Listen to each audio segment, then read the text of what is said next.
This is verse 35, the 9th chapter, Gospel of Matthew. Jesus has just healed a man who was demon-possessed, and as a result of that was mute. And as a result, the man was able to speak clearly. And of course, the stunning miracle is discounted by the religious leaders who say that Jesus does these things in the power of hell itself.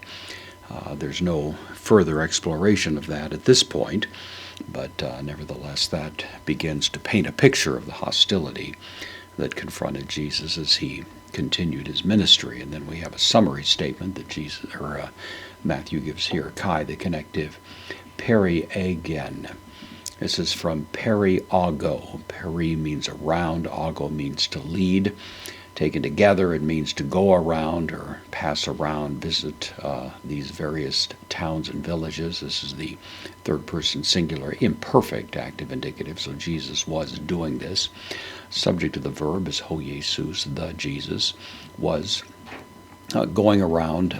Then tais or tas polis, the cities, and the adjective all, modifying that, so all of the cities. This is a feminine noun, plural, accusative, so going around all of the cities. Kai, tas, komos, the villages. The pasos does not go with the villages. I don't think it's reasonable to think Jesus visited every village, which would have been an astronomical undertaking, but he did visit the cities. Many of the villages were tied to the cities. Generally, cities had a wall, a defensive structure, whereas villages did not. And it was expected in the case of an attack that the people in the villages would be able to flee to the cities and find protection there. So Jesus goes to the cities and visits some of the villages. Present participle, didaskon, so as he's doing so, he's teaching, from didasko, I teach. This is a nominative participle, present active, teaching in tais, synagogais, in the synagogues, dative, going along with the preposition in, so he teaches in the synagogues, auton of them, genitive plural, the possessive pronoun here, so teaches in their synagogues, and preaches, so these two are both present participles. He's teaching and he's preaching. The subject of his sermon in the accusative is to euangelion, the gospel, but of course it's the gospel tes basileos, of the kingdom. That's the fundamental message Jesus proclaimed, was the kingdom was arriving. The new covenant era was going to issue in the kingdom in which Jesus would rule. That's why he can say later in Matthew, all authority is given unto me. He's the king, the cosmic ruler. And so that's the message he's preaching.